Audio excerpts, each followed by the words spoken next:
the military medium. I have with me a return guest. That's right, a return guest to the Red, White News Show, Natalie Demarino. Hey, I got it right. Yes. Natalie was a guest on the show back in January. If you remember, if you're a follower of the radio show, she was a guest back in January. You know, she is such a unique individual. And when I came across originally Natalie's story and kind of what she was doing, it was really, it really pushed me and really guided me to reach out to her because her story and what she's doing from her platform is really making a difference in the world. So, Natalie, welcome to the Red, White News Show. Thank you so much. I'm glad to be back. Absolutely, we're happy to have you back. And we were just commenting about the beautiful weather behind you. And can I just out of curiosity, what is the temperature currently this morning there? I think it's about 75. Oh, I think nice. somewhere in there, we're pushing 90s this week. Oh, So wow. quite warm, very nice out. Very nice, very nice. So, for those at home that are watching this, maybe for the first time, that don't know you, Natalie is currently serving in the Army. She is a first lieutenant, and she's currently at Fort Hood, Texas. So, but on top of that, she is also a beauty pageant. Well, could I say contestant and winner? Would that be That's fair. Yes. fair to That's surmise? very And then accurate. you also do a little bit of modeling. You're also a representative for Grunt Style Apparel. You're kind of like Yes. all over the area, but you're also an advocate for preventing suicides, PTSD, and then also Correct. female empowerment within the military and that aspect. But if we could, we'll get into all of that and kind of what you're doing, but share with us a little bit, who is Natalie and, you know, some of your accomplishments within the pageantry world and everything. Sure. So currently I am the USA Petite Miss title holder. You were right in saying that I'm a contestant as well. I will be competing for Universal Petite Miss Congratulations. thank you so much. So it should be September, but we will find out today. Due to everything going on in the world, we may push the competition just a little bit further into next year, just for safety of contestants and family members. But I am still a competitor. So I will be prepping and getting ready for that competition here soon. But it's been such a pleasure to advocate at the national level, like you said, to advocate for suicide awareness and prevention through my platform, #DThere. It's such a prevalent issue within our military and honestly within our communities right now, just due to everything that's going on. Right. Well, and yeah, and it's not just a military issue, right? It's a, Right. that in itself is kind of like a pandemic, right? And something Absolutely. that people have been trying to deal with in their own way. And that was honestly one of the cool things I think I shared last time was I was like, cool, she's lieutenant, she's a beauty pageant, she, got it all going on. Plus, on top of that, you had the suicide prevention platform, which I hmm was like, we have to have Natalie on the show and talk about all this. So,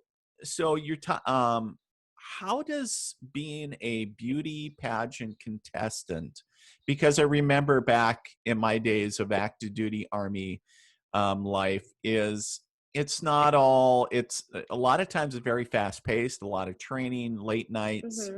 hmm Sometimes, the training schedule is just kind of wall decorations. Sometimes they don't go off of that. So it doesn't seem like it sometimes, but I want to share is, how do you fit pageantry life into with being a soldier, a full-time soldier? It is definitely a challenge. A lot of conflict, negotiation, I think is a good word, of splitting my time between pageantry and military. But I do think that they complement each other very well in both arenas. I'm speaking in front of individuals. I'm briefing people on either my platform or something that I'm briefing the commander on. Physical fitness is obviously a large piece in both the military and pageantry. And so really it's just being able to find that balance in time, that balance in your free time versus personal life versus full-time soldier, to make it possible. And it honestly has had so many benefits that I could start to name them, but we would be here a minute. So let me ask you, Natalie, what came first, the pageantry or the military? Where did you start So first? honestly, I grew up with my dad serving for 24 years in the Okay, Army. He very retired as a cool. major. And so it's hard to say what came first. The Army kind of came first because I was essentially born into it, Sure. right? And then I did start competing when I was in college. And so I did start competing before I did start my own personal career with the military. But I've kind of grown up in both, just seeing all of the competitions and different things, and then seeing the example my father led with the Army. You know, I don't think it was such a crazy transition for me to put both together, but it was definitely a well worth schedule negotiation, like I said, to put both of those together. Right. Well, it's interesting that, because sometimes it's interesting that, if you started competing prior to the military service, my question was going to be was that, do you feel that competing in pageantry helped you prepare you for your time now as you continue to serve in the Army? I definitely think so. Pageantry does require you to be able to think on your feet, be well educated, be poised, be able to speak. On stage question, typically you should have no idea what they're about to ask you. And so being able to speak eloquently and educated and have a response and a decisive decision. And I think that's the key piece, because anybody can answer, but being able to say exactly, yes, I believe in, or no, I don't think that, I think is something that really has benefited me, because the Army, I mean, it's a yes or a no kind of a game.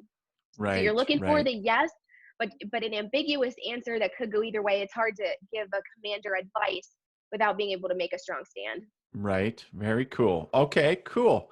So, so talk a little bit, share with us a little bit about um, the empowerment aspect on the females, because I know one of the things that we talked about last time you were on the show was, part of what you're doing is empowering the not only the females in your unit and around you, but trying to kind of create a culture, if you will, to allow the females to say, hey, you don't have to be reserved in your femininity, and saying it's okay Hmm. to, obviously in the military, yes, it has regulations and you can only dress certain ways, but at the same time, you can, be a woman in uniform instead of trying to be quote unquote one of the guys, right? Absolutely. I do think that there is a way to find the perfect balance between both Army and, your femininity. Now, I do have my past sashes hanging in my office, and so it is definitely a conversation piece, but I think it should be something celebrated, because those are hard worked for accomplishments. And Right. I think that women can find ways to still be true to themselves and be in the military. Now, the military is just, in my mind, it's a job like Yeah. any other job, and you can find you can find yourself and have your own identity and still go along with any other work regulations that they have. So, it is important to be strong women, to empower each other, and especially in the military. Right now I have probably one of the first 11 Bravo infantry females, who is going to be pinning sergeant in my new unit, which is Wow. phenomenal because that's such a new initiative within the Army. And Yes. so to me, she is exemplifying exactly that, being able to balance both her own identity, her own life, but then still pursue this career as an 11 Bravo or infantryman, in this new and ever changing Army.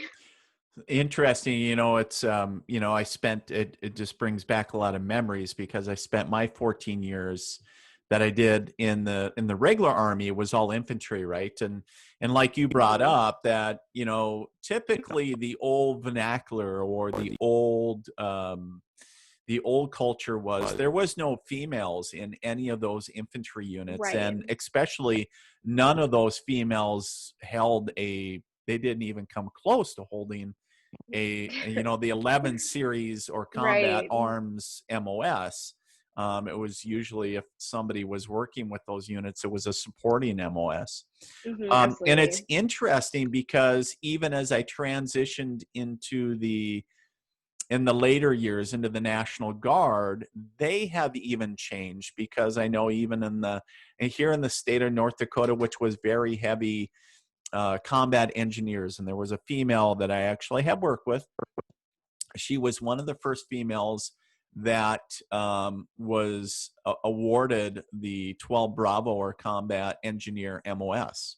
So it's Okay. interesting to me because I remember serving alongside a lot of females right on what you would consider the front lines, right? So, and these females were in the MP or the PSYOPs or the support, what people would call supporting. And that's a Mhm. really loose term, because they weren't really supporting people, but they were augmenting the force, right? And Mhm. they were just made up. They were part of the crew, right? And they were right Right. there alongside everybody else. So yeah, so that I know that's really cool to hear, and I know that it's cool to hear that the culture is changing, and it's yeah, it's a big organization to make those changes, but it's exciting to see it. Absolutely. So back in January, catch us up a little bit. What has Natalie been doing since January? What was, I know there's all this COVID-19 garbage. Has that Right. affected you guys' op tempo, or like how you guys are operating? How's that all affecting you guys? Well, so for my new unit, the new cavalry unit that I am in, it has definitely changed the op tempo. We've not gone to the field just yet. I hear Okay. it's coming, but it's definitely those things have been delayed. We are on a 2-day in the office work week. Every other Oh, day we are teleworking from home. So it's definitely changed the dynamic. It's changed the way that we work and do business, but it has definitely because I'm brand new to my shop. I'm a new OIC officer in charge, and it's definitely given me a new challenge to meet my team, assess our strengths and weaknesses, and then be able to push forward and make needed adjustments, or just drive on with what the team was already doing. So it's definitely an interesting challenge. I think my executive officer last week was like, "Hey, you've been here almost a month." I was like, "Yeah, I think I've only worked in the office about a whole week." So it's a really interesting dynamic to get to know people, build the relationships, work with other people. It's definitely not the world I expected to be operating in January when we spoke. I right. honestly had not anticipated switching units either. But the Lord works in mysterious ways, and so now I have this new opportunity in the Cav regiment. So it's definitely different. I know people are really looking forward to get back out there, back in the field, back in the fight, because it's slow. It's hard being Mhm. the Army when you're a fighting force, especially this unit. The tankers need to qualify Yep. on their machines and vehicles, and that's just what I do right now. So trying to overcome those, stay relevant, stay up to Right. date is definitely a hurdle right now. Right, right. And a lot of people don't realize that, if they, if you got tankers and other folks, and even soldiers with their assigned weapon systems, whatever those are, Right. so, soldiers have to get out to these specified ranges to qualify and keep proficient on those so they can, you Hmm. know, help protect the freedoms that they're asked to protect. So it's really interesting. So, on the pageantry side, I think you talked a little bit about it, but it's what, 5 months, or we're coming up on the 5 month. But since you've been on the Hmm. show last time, but What are some changes in the pageantry world, and what are some of the challenges that the whole Corona mess has caused? So for my competition specifically, the USA, the national pageant has actually been moved forward. So right now it's going to be in September of this year. It's going to be in Chicago. I want to say 30 September to about the 3rd of October. So right now that's still holding strong, and we're looking forward to meeting all the contestants. We did have a director change. Paisley is now only the international director, and we do have Jenna as our new USA director, and she has been phenomenal. She was actually a USA Petite Miss and then a Universal Petite Miss herself. So she went all the way through the system, very, very successful. So she has such a passion and a drive for this system, for the girls competing. And so she's done, I mean, honestly, a phenomenal job, even just in the short month or so that she has been the new national director. So we're looking forward to meeting her again, seeing her again. She was at the last competition, the USA competition in November of last year. And so we're just driving forward and saying our prayers and crossing our T's and dotting our I's that we're still going to be in Chicago in September. But it is on land, and the contestants seem excited. We've been doing Zoom calls and videos and tips and chat groups just to help the girls get ready. There are quite a few brand new contestants, and actually quite a few military members Oh, are actually going nice. to be competing again this year. So yeah, I'm really excited to see that trend continue. Right. So yeah, maybe I'm making a bigger impact than I think. I was But just it's gonna ask you, Natalie, about that. I was like, if you got any feedback saying, I saw that you competed and it made me, hey, I'm not sure if I will, or have you ever gotten any feedback other than maybe some of the females in the unit, but from maybe fellow contestants? so the girls in my unit anyway have more approached it as like, oh, I heard you want a beauty pageant, can you help me with a workout? And which I'm all for, because like I said, physical fitness is such a large part of the competition. So like in person, I've gotten more of those kind of comments. The women who are competing for the national title this upcoming September, I've had a few girls reach out saying, how do you balance it with your unit? How did you take leave? What did your unit think? Before kind of, they're signed up before they brief this. So hopefully it goes over as well as it did for me. Those are kind of the responses that I've gotten, and it's amazing to me, and I love seeing that these other women are feeling confident enough to be able to step out as well and compete and really make a difference, because they all also have these amazing platforms for either sexual assault prevention, or one girl is full on doing a PTSD platform. I mean, it's Oh, amazing. I'm wow. loving Very cool. seeing the community growth. Absolutely. That's great. I mean, it's just so awesome. So take us through your platform on suicide prevention, and kind of what that's all about, and what you're doing with that. Absolutely. So the title is hashtag Be There. I did start it in August 3rd of 2016 when my uncle Chris did die from suicide. It was a huge, huge event in my life, huge impact on me and my family. And so that has been my absolute passion from that moment on. And I think it will continue after pageantry has ended and I've put down the crown. I think I'll continue to advocate for it. It's so prevalent, like we talked earlier, in the army, in the military, and especially right now with this coronavirus. There are just so many uncertainties, so many job losses, so many loved ones being lost, and it at this moment, truthfully, it seems hard to contain. So, Right. it's so simple to just hashtag be there for others. My family is all in Pennsylvania and I'm down here in Texas. And so even just making that quick phone call to the grandmother who's living by herself, who's scared because, she doesn't feel like she's okay to go outside. Simple things right now can even be done just to keep up the morale and make sure other people know they're still thought about, cared about, and loved. Well said. Well said. And I love it's to the tribute of your uncle. And it brings up a great point that suicide touches everybody, right? And I don't think that there's too many people Right, around, if you absolutely. ask a group of people, that saying, who here has been affected by suicide? And usually somebody knows somebody that knows somebody that, Absolutely. depending on how close, it might vary, but somebody that's, taken their life, or at least attempted, right? Hmm. And Right. so are you also a resiliency trainer? Are you? I am not. That's something I would absolutely love to do. But as the OIC of the Human Resources Got it. Department, I'm just a tad busy with over about Right. 600 soldiers. It can be a handful at any moment in time.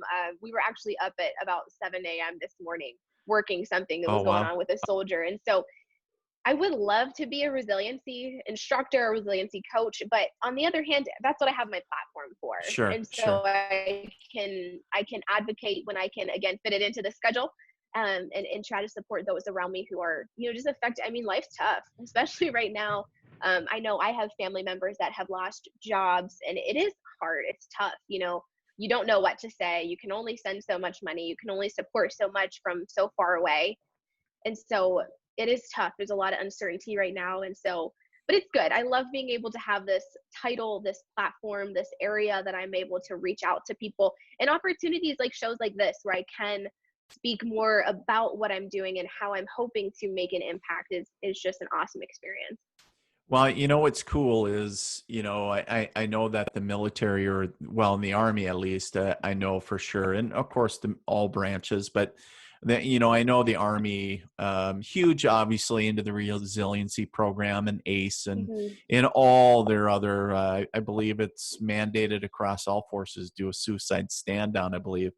Absolutely. It's and obviously it's really important, but I think it's really cool that you're taking a piece of your platform and saying, what, um, sharing this message, not just to, not just for soldiers, obviously that's where your aspect, but also on the aspect of, you know everybody else, just awareness, all over. So I think, which is really or really encouraging, and just really, it's great to see and hear. So kudos Thank to you. you, and kudos to what you're doing. And I know you hear that and you're like, yeah, yeah, but I just want to say that keep doing what you're doing, obviously. But I just think it's, y- Absolutely. it's Thank you like so that, much. the humble soldier piece, right? Yeah, yeah, thanks. Okay. So, Absolutely. well, Natalie, I want to thank you for being on the show today. Before we go, excuse me, where can somebody go to check out, maybe follow you, or maybe, the Be There, initiative, or how can they check that stuff out? So I have two different ways that people can get connected and stay up with what I have going on. So my Instagram platform is just Miss Natalie Demarino, and that's more of a whole picture of my life, what's going on.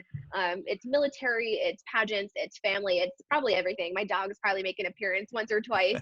And then my platform and pageant specific page is actually on my Facebook, and it's Miss Natalie. It's Natalie DiMarino USA Petite 29, where that's going to be where the overload of the pageantry, what I've got going on, competition prep, platform information, just good articles about what's going on, anything like that is probably your best bet to my Facebook page. Very cool. Very cool. Well, thank you, Natalie. And I know we were having a little bit of connectivity issues, but I'll make sure that when this, we'll make sure it comes across the screen here with all the details and where they can go to check you out. Awesome. But Natalie, thank you so much for being on the show again. And Yeah, absolutely. I would be remiss if I didn't say thank you for your service, and thank you for what you're doing, not only for empowering females, but on the, suicide prevention platform with Be There and Thank you everything else. So so much. Natalie D. Marino, thank you so much for being on today. Yeah. Thanks for having me. I appreciate it. Absolutely.